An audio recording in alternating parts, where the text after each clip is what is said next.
Hello there guys, welcome back to my channel for yet another post-game, the next day, what we really learned from said game today about Chelsea 0, Liverpool 2 video. That was about one of the worst intros I've ever done, but it doesn't matter. What we're here for today is to talk about what we really learned from last night's defeat, by Chelsea against Liverpool, which was most certainly majorly caused by Andreas Christensen and Kepa, and they're not helped by Jorginho.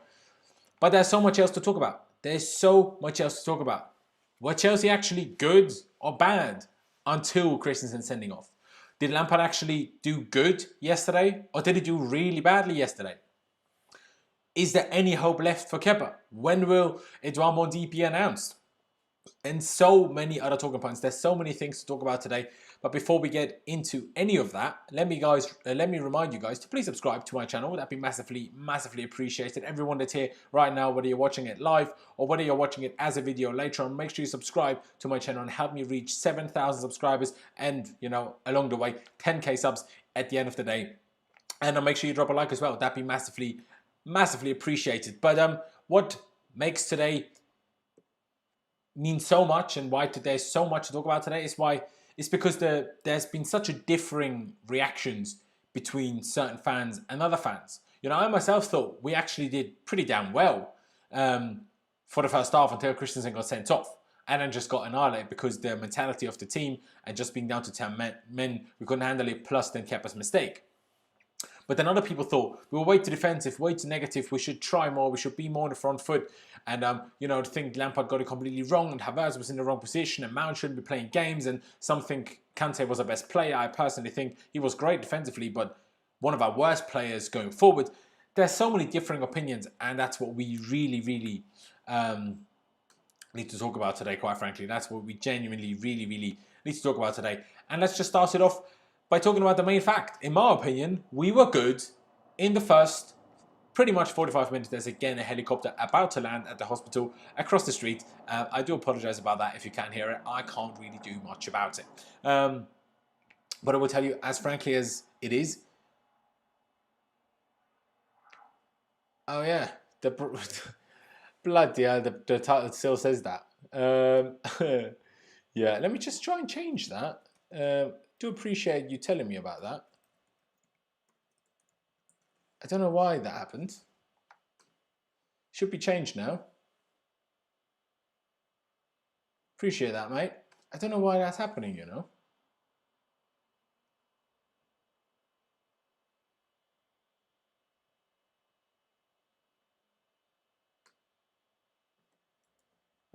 Just give me a second, guys. Just need to change a couple of things.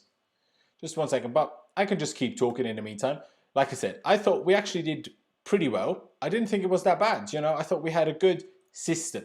I thought we were defensively solid, which is a big improvement. I'm genuinely seeing improvements from last season defensively. I don't know whether it's as simple as, saying Barry, the new coach, changed something. And that's the kind of thing that's new. I don't know.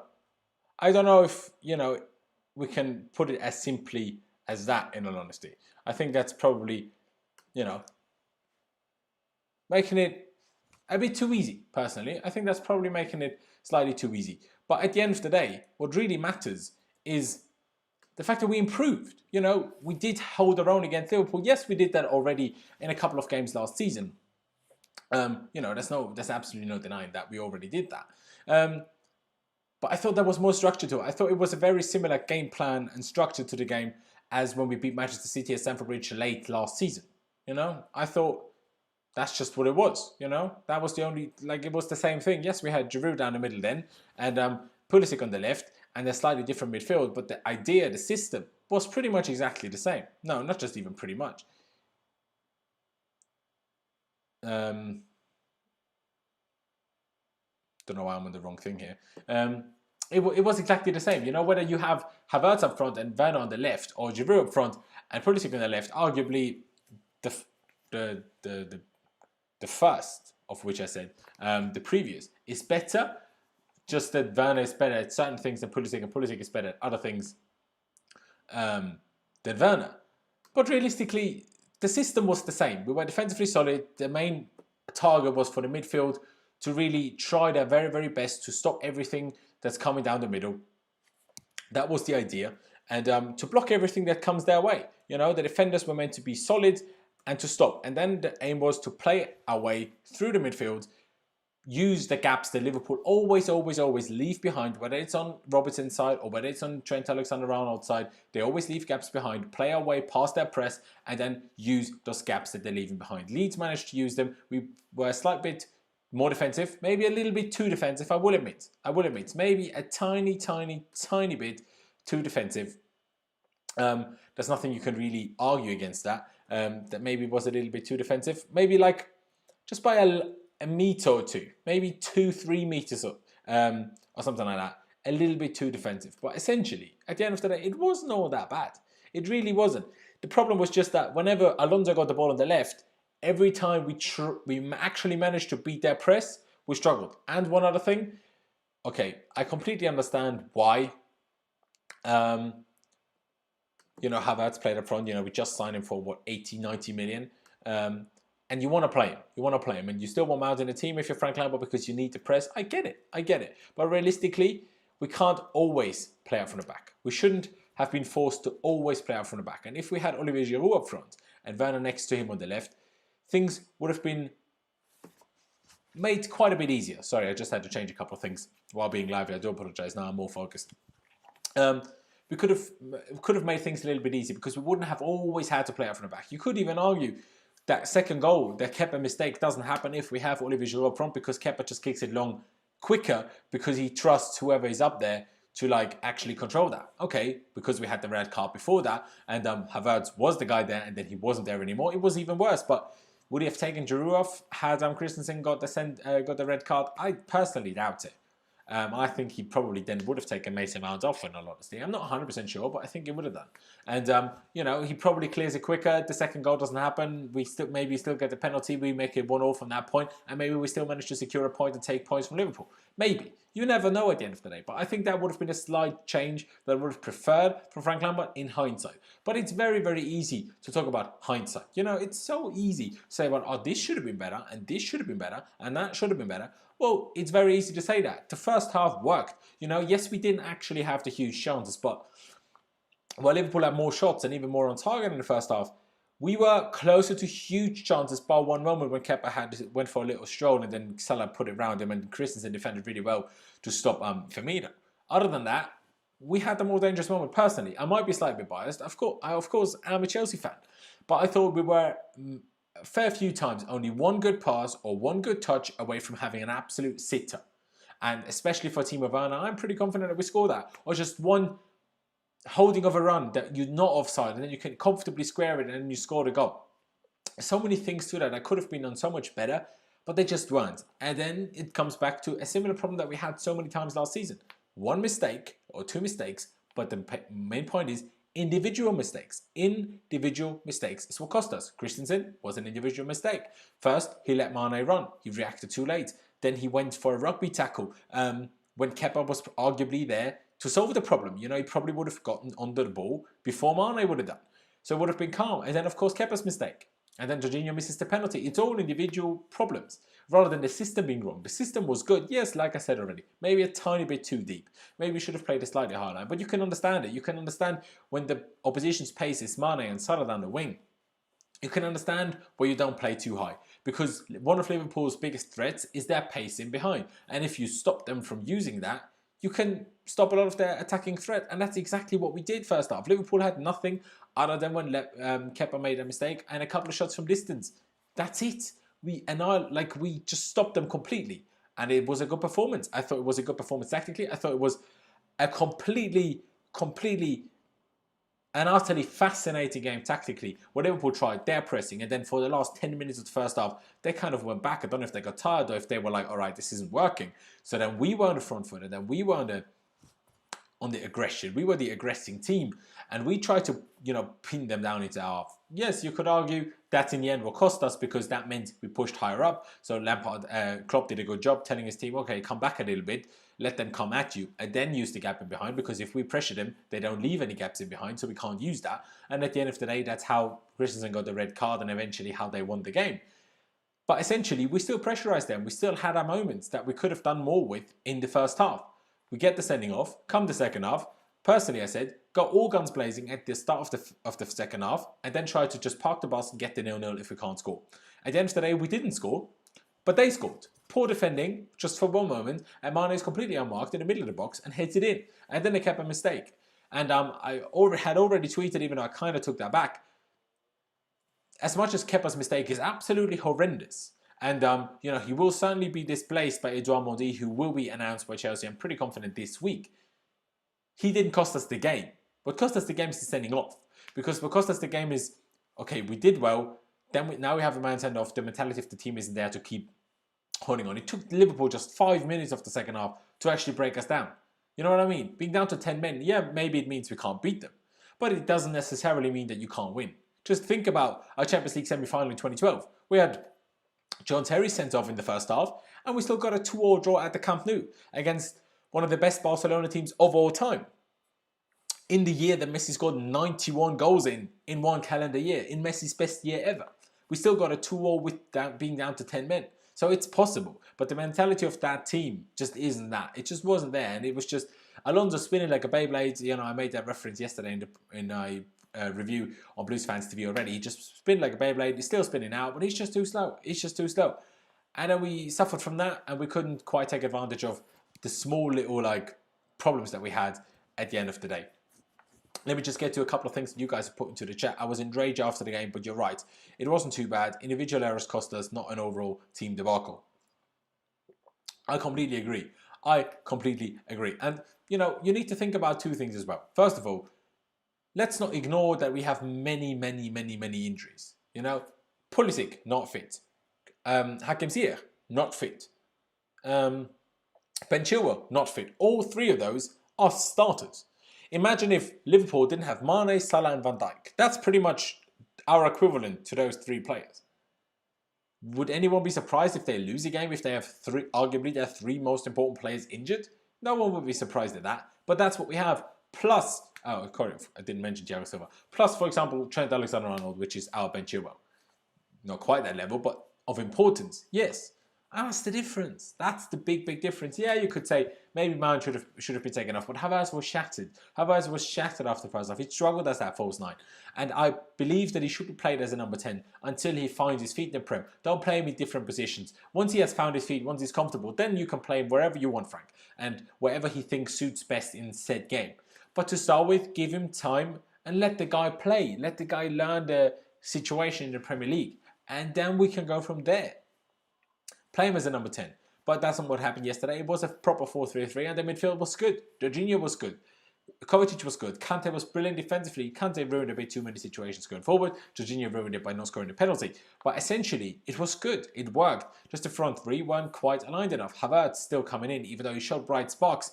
Probably should have scored one in the first half if he has a better touch of that long ball. Havertz struggled at times, got into it more before the end of the first half, but then was taken off for Tomori to replace, obviously, the sent-off Christensen. And Mount on the right wing did a lot of hard work defensively, did a lot of hard work in the pressing game, especially late in the first half when we just stopped any balls being played to Wijnaldum or Henderson. It was really well done. It was genuinely really well done. But going on the front foot, it was a little bit of a problem with Mason Mount on the wing. He's not a winger. And yeah, maybe sometimes Lampard believes in him a little bit too much. But at the end of the day, every manager has their slight favourites. And, every manager likes these players that run their socks off, that work their socks off. It's understandable, don't you think? It's understandable. What I want to talk about now is why there's this culture at Chelsea where we just insult everybody. Why is it that Jorginho has to turn his comments off on his Instagram? The same goes for Christensen. The same goes for so many other players. Because they will know they'd just be absolutely annihilated in the comments by fans that just lose their crap. So many comments in my review on Blues Fans TV yesterday. Lampard out, Kepa out, this and that. What do you think that's going to make anything better? What do you mean Lampard out? What are we going to do now? Who else are we going to bring in? Think about things before you say them. The man's been a manager for 2 seasons. You can't expect him to be technically perfect, for example, like a Pep Guardiola is, like a Jurgen Klopp is, like a Jose Mourinho at times is, like a Pochettino, like an Antonio Conte in his first season was. You're going to get these problems with a manager that's only been a manager for 2 years. And who are you going to blame for that? Lampard or the board that put him in charge? But there's no point blaming the board now. We're here now. Let's trust in him. He's helping us getting these incredible players, whether it's Werner, Havertz, Ziyech, Ben Chilwell. All of these players said that Lampard played a huge role in them joining the club. And these players making a huge difference. We wouldn't have got these players with Sarri or Conte in charge. We just simply wouldn't have. We would have gone for the likes of Emerson, Peter Crouch and Ashley Barnes. At least under Conte. You know what I mean? Like, it's as simple as that. It probably would have gone for Dries Mertens. Not that I would have hated Dries Mertens, but Dries Mertens is 30. While Kai Havertz is 21. So we're getting different players in. Players that will make the future of the club better for years and years and years to come. For once, we didn't have short-term solutions to problems. For once, we signed players that are mid-term to long-term fixes to solutions to problems. Even short-term as well, in Werner especially, but also Havertz. He's a short-term solution, but he's also made a long-term solution with how young they are. Think about these things before you just have a go at Lampard. And his system yesterday wasn't bad. If you think his system yesterday wasn't bad, no, it wasn't. Liverpool were also a significant step better yesterday than they were against Leeds. People need to understand that one team isn't always the exact same in two different performances. Have you thought about the fact that just because Leeds only lost 4-3 to Liverpool and we lost 2-0 doesn't mean that we were just worse than Leeds. It can also mean that Liverpool were just better, and they were. They were so tied to all of our men, which is why we found it more difficult than it maybe should have been if there was more movement, to play out from the back, to beat their press, and to use the gaps that they're leaving behind. If they weren't so disciplined and so on it in their defending, in their pressing, we would have found it much easier against them. They weren't as good at that against Leeds, hence why Leeds found it much easier to find those spaces in behind. It's as simple as that. It's genuinely as simple as that. And again, guys, if you're watching this video right now, make sure you subscribe. That'd be genuinely massively appreciated. And, help me get 7,000 subscribers. And drop a like if you're watching this right now. There's over 50 if you're watching, and we only have 13 likes. So every single one of you, go down below, smash that like button, hammer it as hard as you bloody can with your finger, with everything you got. Doesn't cost you any money, barely cost you any time. I would genuinely appreciate that. Abu Danielsa says Kante did well by going forward, but no result. No, I disagree. Kante didn't do well by going forward. He did well when he was on the ball running, because Kante is a decent dribbler. Kante is a very underappreciated dribbler. He's quick, he's agile, he knows what he's doing, especially out on the right. He used to be a right winger back in his Ligue 2 days in second division of France. He knows how to do that. But once it comes to passing, he's too slow. He ruined multiple attacks, and he had one of the lowest pass accuracies of our team yesterday. Reece James didn't actually have a good one, which surprised me. I didn't realise that. But it was Reece James, Mason Mount, and then N'Golo Kante. And the third worst pass accuracy, are you going to tell me he had a good game as a midfielder? Like, if anyone's meant to have a good passing accuracy, it's the midfielder, surely. Right? And Mason Mount was playing way higher up the pitch, meaning less passing options, so it's much more difficult for him. Reece James maybe not, but into Reece James' passing accuracy you also include crosses. You also include long balls when you just had to clear it because we couldn't play it out from the back anymore. So essentially, Kante had the worst pass completion rate, and that doesn't even include the fact that he passed too slow half the bloody time, which is part of the reason why the pass completion wasn't that good, but he wasn't that good going forward. It's still a problem that Lampard has. Does he play him in DM because he's such a great midfielder, or does he play him in an 8 because he's got the energy to press? Kante needs to learn. Kante needs to improve still. Kante is an incredible player defensively, incredible. And his stamina, his work rate, his speed, his anticipation is outrageously good. But there's something on the ball he still needs to improve at. It's as simple as that. It's as simple as that. Lampard is playing defensively because he doesn't trust Kepa. No. It's got absolutely nothing to do with that. The reason he doesn't the reason he played defensively is because that's how to beat Liverpool. We don't have the players, especially with all our injuries, to go toe-to-toe with them and go just equally guns out blazing, pressing like them. If we did that, imagine how much space Salah and Mane had in behind. They would have annihilated Alonso and James and the centre-backs, and we would have lost 5-6-0.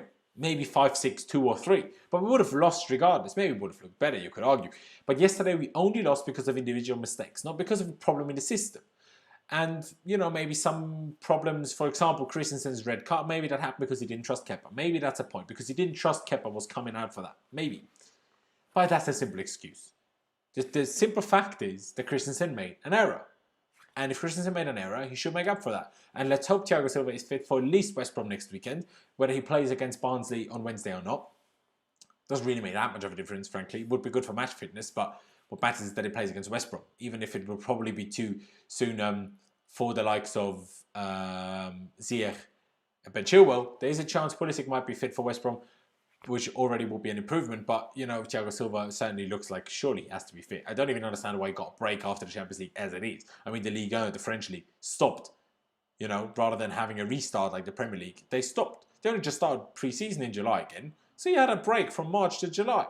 And they knew they had a break because the league was cancelled. I know they couldn't go on holiday, but I'm pretty sure Thiago Silva lived in a big enough house in Paris to enjoy his time off. So he didn't necessarily need time off. But hey, it is what it is. And let me just get to a couple of things that you guys have put into the chat. The Bot FC says, is Mondi official? Not quite yet, but I'm pretty confident it will be announced this week. And whether he will play... Why is this falling down all the time? It fell down yesterday already. I do apologise. It depends. It's not confirmed yet whether Mondi will have to go into isolation before the game of the weekend. That's yet to... We'll have to wait and see about that. But if not, wouldn't be surprised at all if he starts against West Brom, to be honest. The delay when send passes across to him. Don't know what that means. I have a feeling that Kante is declining. I'm not sure, though. We'll have to wait and see. I think there's still a great player in him that can just improve and get better and make things right, personally. Personally, I believe that will be possible. Personally, I believe that will be possible. Ragnar Havertz said, Kante should just stay and protect our defence. Now, the thing why Lampard didn't do that against a team like Liverpool is because when Kante is pressed, he's in much more trouble than Jorginho and Kovacic are. That's why it was almost a 4-2-3-1 with Kante as the 10 at times and Jorginho and Kovacic as the two DMs as the double pivot, because they are good enough at passing and at anticipation for what the opponent is going to do to actually build up attack from the back. But Kante isn't, hence why he was playing that 8 role, hence why Sarri played him there, hence why Lampard played him there in many games, especially against the big teams. Thank you for the $5 donation, mate. I really do appreciate that. Jose Castaneda, I'm trying with the Spanish pronunciation, mate. He said, I feel that the majority of the fan base just wants to find things/people to blame when things go wrong. Instead of observing, I wasn't even upset. Personally, yeah, I completely agree with you there. Again, thank you for the donation. It means a lot, mate. But I couldn't agree more. The simple fact is, people think spending a lot of money equals success in football. It's just not as simple. Well, if we had all that money on the pitch, maybe so. But half that money we spent over the last 2 years, or 2.5 years, isn't there. Pulisic in 70 million was injured. Thiago Silva, who, okay, was a free, but was a new signing, wasn't fit yet. Ziyech wasn't fit yet. And then you have Havertz, who's been here for a week, and Timo Werner, the one bright spark. That's what you get. That's what Havertz will be like in a few weeks' time once he's had time to settle in. That's why Timo is doing well, because he's already joined us in July and he was part of training for a long time. It's as simple as that. It's as simple as that. Omkar D said, can we play 4-3-1 with Kante and Rice or Jorginho/Kepa in the middle? That way we can press as well and get Kante's best. Well, if we're going to put Rice there, I don't see the point of playing Kante at all, personally. Next to Kepa in a 4-3-1, that's what I think we will do in a lot of games against a team that's not quite as good as Liverpool. I'm pretty sure that's probably what we're going to do against West Brom, unless we play a proper 4-3-3 with 2 attacking 8s, which we could do as well. We'll have to wait and see. One thing I would like to add is, I like that Lampard is trying different things, but I also want to see him stick to a system. I said that for Sarri, you know? A lot of people criticised, why is he always playing the same thing? Why is he never changing? And I'm like, let him change. If Sarri had more than one season, Sarri would have changed system when needed. But Sarri wanted to get the 4-3-3 the way he wanted it properly working before he started working on a different system. Because what's the point in being somewhat acceptable at 2 or 3 systems, but not actually properly good at any? And that's a little bit of a problem that I see in Lampard at the moment. Do you think we should try Christensen as a CDM to protect the backline? No, because I think it will be similar problems to Kante. When we play good teams and they press us, they're not press resistant. You know, Kante is very defensive and very quick and stuff, but doesn't have the anticipation to deal with the press and doesn't quite have the passing. Christensen is too slow and too immobile for that problem, quite frankly. Mason can't be dropped. Mason can be dropped. Mason at times should be dropped. But against a team like Liverpool, when the press is important, you understand why he's playing. The problem with Mason is that he needs to improve on certain things. Mason certainly needs to improve on the balls. Mason certainly needs to improve on when he releases balls and what balls he releases. It's a simple fact. But that doesn't take away from how important he is to the team in his pressing and his running. And you can be good at the one thing and bad at the other thing, but the good outshines the bad, and that's why you're still playing. And people don't comprehend that. People just see, oh, he misplaced that pass, he misplaced that pass, he ruined that attack. But then he's the reason why we won the ball back. Much higher up the pitch than Kante is the reason. So, there's a lot of things that come in. Is Ziyech not fit? I want to see Hudson on the right wing. That's one other thing I want to talk about.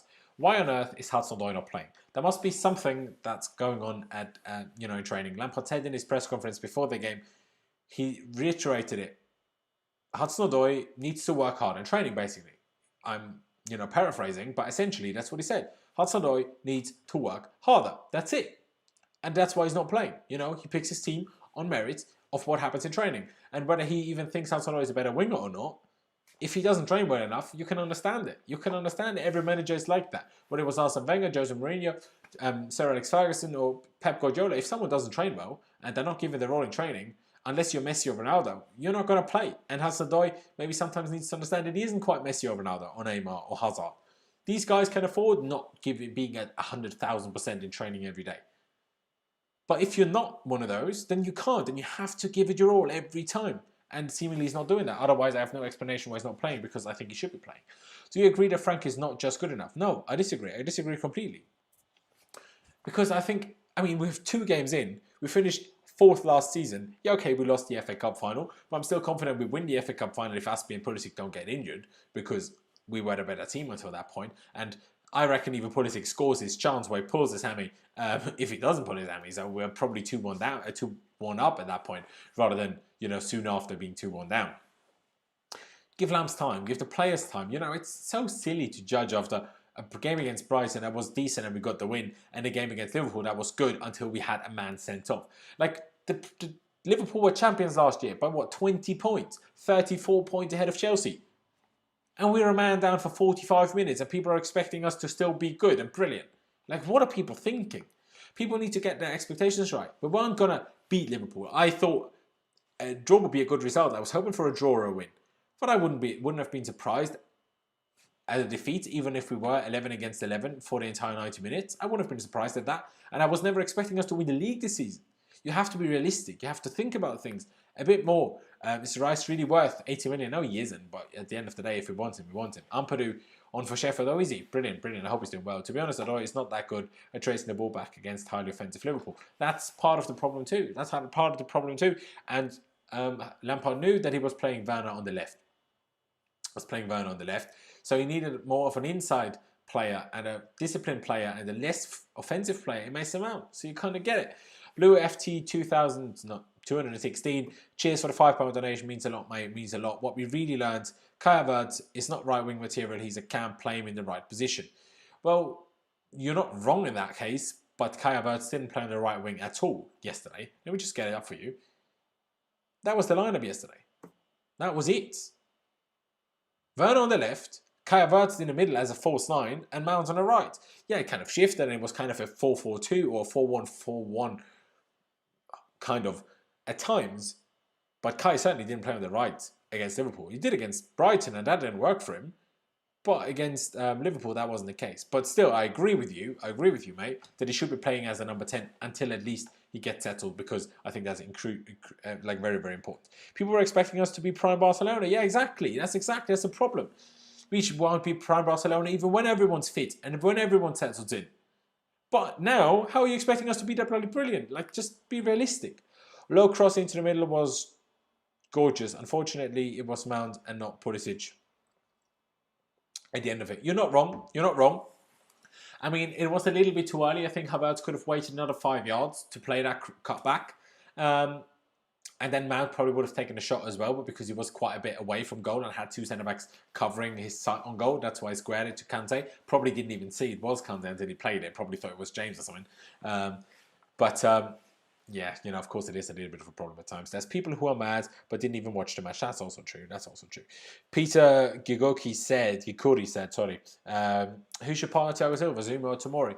Personally, I think you can't say Tomori is now our best centre-back again after 45 minutes. That's been our problem for all of last season, realistically. That's been our problem. You know, Rudiger came back from injury just before Christmas, played a few decent games. He's the best centre-back. Then Christensen plays a few decent games. Oh, he's the best centre-back. Then Zuma plays a few good games. And, oh, he's the best centre-back. Tomori early in the season, oh, he's the best centre-back. No, they're all pretty much on the same level. I just think physically Zuma is there. Although I would love to see Tomori. I just know I don't want it to be Rudiger next to Thiago Silva. That's what it is. Steve sent a message but retracted his message.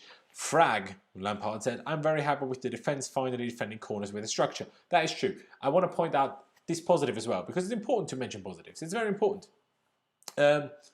Mention that in a case of with better defending set pieces. We've played 2 games now and not for one set piece did I actually think, oh, they're about to score here. It was all defended really well. I don't know what the new coach Barry is doing. Well, he's doing something bloody right because it's brilliant. It's working much better. Even Kepa is coming for crosses. I know he made that awful mistake yesterday and even against Brighton, a poor mistake. But he came for crosses, collected a couple of corners, punched a couple of crosses away. Things are better. I like it. Just give it time. Things will be better. We didn't have pre-season. Think about that. Gonna respond to a couple more questions of you guys. Again, if you want to make sure I see your message, I see your question, make sure you put it in to the use the super chat function. Doesn't have to be huge amounts, but just if you want to make sure I see it, use that. Do you think that was a huge setback for Christensen in terms of being the main centre-back at the moment? Yes, I genuinely believe so. Not necessarily in Lampard's opinion, but even more so personally, I believe in his opinion. Because remember when we played against Barcelona and he was actually good under Conte, and we had such a good game. Willian's best ever performance for Chelsea. And Christensen makes that one mistake and we concede the equaliser. It wouldn't have mattered. We lost 3-0 at the Camp Nou anyway. Maybe that would have been different. Would have been a different result at home. You never know. But, you know, Christensen makes that one mistake. Iniesta ends up scoring the 1-0 at that point. And you're like, oh, was it Messi? I don't remember. Maybe Messi. And you're bloody fuming. And he hasn't been the same ever since. He kind of found his feet late last season. And you know, against Brighton, I thought it was brilliant. And even until the sending off yesterday, I thought it was brilliant. Genuinely, really did. And then he does that. I think his mentality is what's going to be the problem for that. His mentality is sadly the problem. You know, when you hear the reports that he has to throw up before most games, can he handle it? I don't know. I like the guy. But we'll have to wait and see. But guys, I think we're going to leave it here. I've been going for 32 minutes, bloody hell, didn't even bloody realise. Make sure you subscribe to my channel if you haven't already. Still on the screen, it already disappeared. Let me put it on the screen again. Make sure you subscribe to my channel if you haven't already. Just click the red button down below. Click the notification bell button so you don't miss any of your future videos and streams. Help me reach 7,000 subscribers. Help me reach 10,000 subscribers. Drop a like if you're watching this right now. Drop a like if you're watching it as a video later on. Just go down below, smash the like button. You can still hear me talk while I'm talking through what I have to say. Doesn't cost you any money, barely cost you any time, but I would genuinely appreciate it. It would mean a lot to me. It would help push these videos out to more people. And of course, if you're watching this as a video later on, you know, make sure you leave me your thoughts on everything that I mentioned down in the comment section below. But yeah, guys, thank you for watching. Up to Chelsea. It's upwards and onwards. We go again against Barnsley, and I'll see you next time.